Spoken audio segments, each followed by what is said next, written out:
Hello and welcome to the Sports Centre YouTube channel. Me and Carl are here today talking about Luke Littler. So he smashed it last night in the Premier League darts final.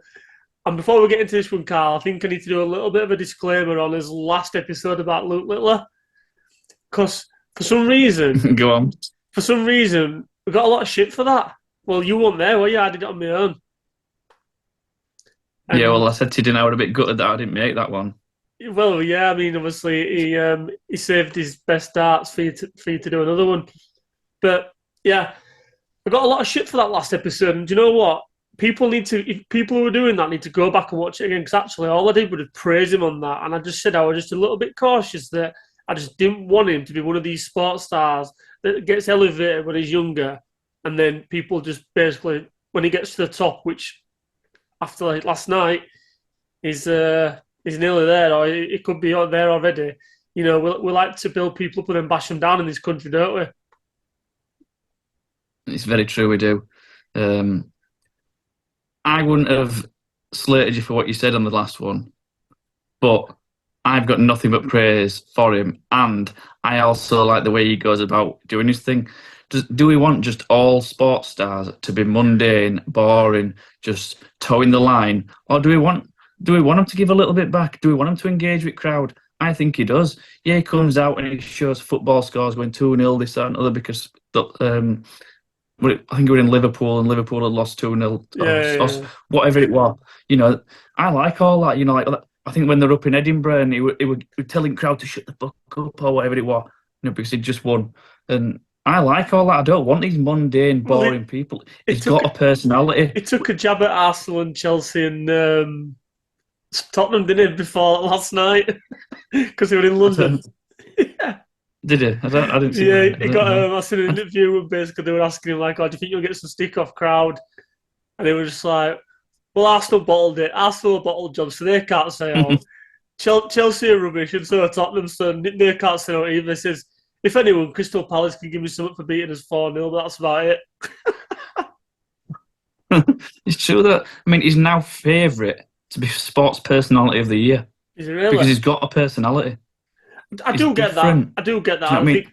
I think it's just because of his age. I just thought it's just one of them where you don't want him to be a flash in the pan. He's got that much talent, literally in his little finger, that you just don't want him to be a flash in the pan, come and go, and be one of these, sports stars that you see on front pages in a couple of years' time rather than back pages. Do you know what I mean?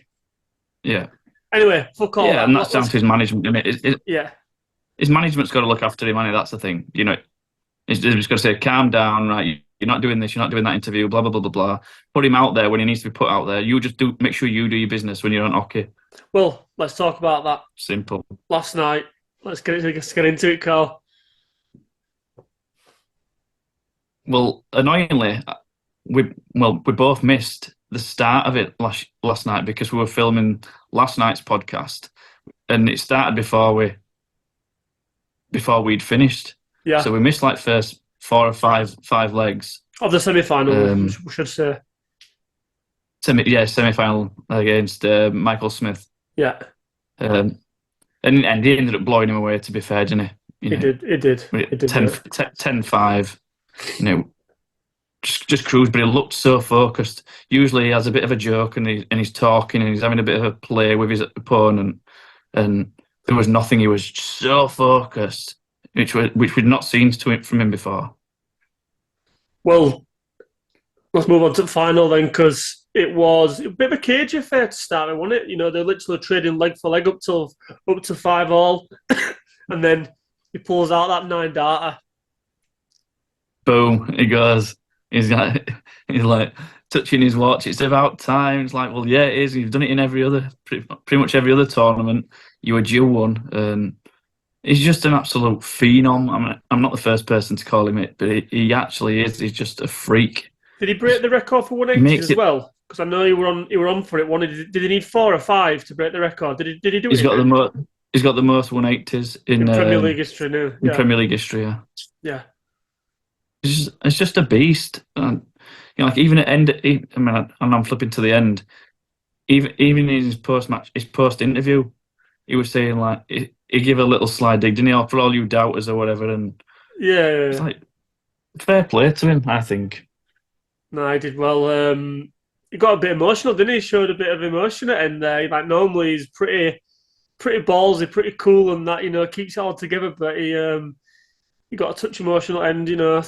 Showed he's got a soft side to him.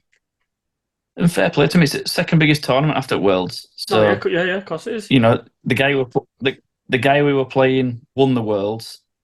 Um, you know, we're, so he could have quite easily folded to world number one, world champion.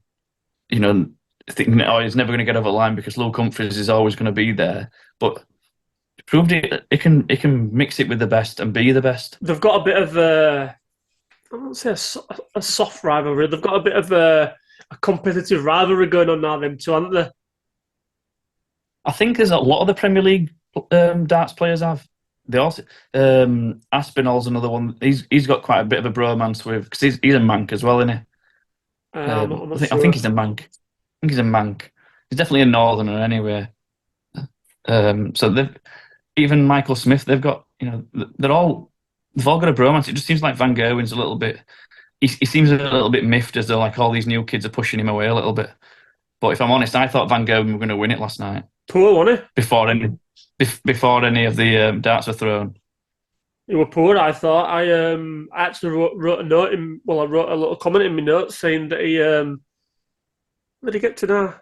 He broke to get. I know we're jumping back to semi-finals. I think he were 8-5. He were 8-4 down, and he broke to get to 8-5. And he thought, oh, maybe a little comeback coming here. And then he lost the leg. The next leg, he broke him back, and his head just went after that. I think he then threw something like a 35, and he was just like, his head's gone. His head's literally completely gone now. Yeah, yeah. Jumping back to Luke Littler, though. Excuse me. Jumping back to Luke. I just wonder what is going to happen to him. Like, what is he going to be like an Emma Raducanu, or is he going to be a Phil Taylor? When I say an Emma Raducanu winning a major and then never really see out of him again, or is he actually going to go on and keep going and keep going and keep going? Obviously, I hope for the latter, but I think that be interested to watch. Again, that's another thing. It kind of comes down to his, the way he's managed as well, doesn't it? Because don't get me wrong, if I was 17-year-old and someone just give me a check for 275 grand, I don't know what I'd be doing, where I'd be doing it. I'd be probably off the rails somewhere. So I think it's it could be quite easy for him to go off the rails now, couldn't it? If he wanted to. Well, I think it could, but I think in terms of it's all about getting good management around you, and as well the fact that the darts there's a lot of darts now, whereas the next tournament will be around the corner, so it won't be long before he has to switch back into game mode and think, right, head on it again, go again. Whereas maybe I don't know, back in Phil Taylor's day, they weren't that much, were they? Whereas why they all used to have bloody beer bellies and that because they all used to just bloody lounge about in pubs probably, but. It's a big sport. Well, back in the day, they used to have a pint. They used to have a pint and a fag on hockey with them, didn't they? They did, yeah, they did. Back in the day. Yeah. You don't get that now. But no, fair play to the lad. He literally nerves of steel last night, and he did unbelievable. And to pull that 9 dart off in it as well, just thought that would just like the cherry on top on it, just like and to get that 180 record as well.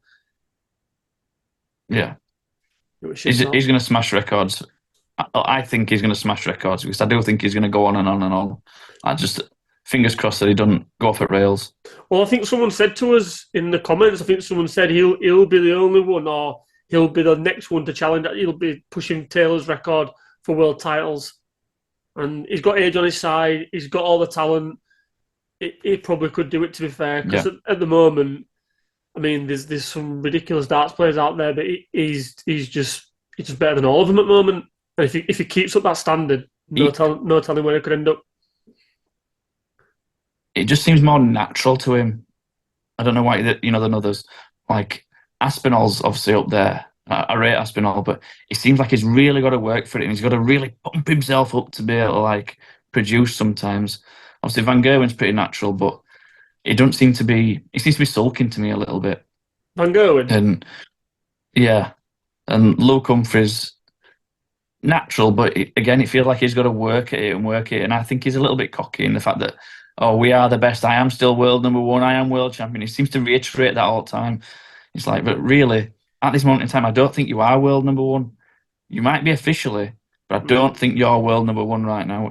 So he's got to keep telling himself that. It's probably a psychological thing though for his opponents, isn't it? It's getting absolutely, in locker room, like, look, boys, I'm still world number one, and they say sports is all about fine margins, and if he can get that little couple of percent up on his opponent already before he's even got on the hockey, it's well, you see with bloody boxers, don't you? What shit they talk before they get into the ring, and then half the time when they get out of it, they've got no foot praise. It's just getting those little wins in it wherever you can, fine margins. Yeah, definitely. So,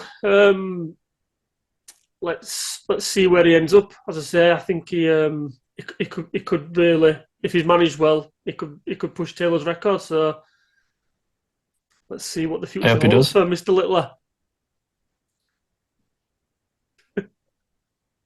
Yeah, man. Sound right, mate. Have a good weekend. Catch you in a bit.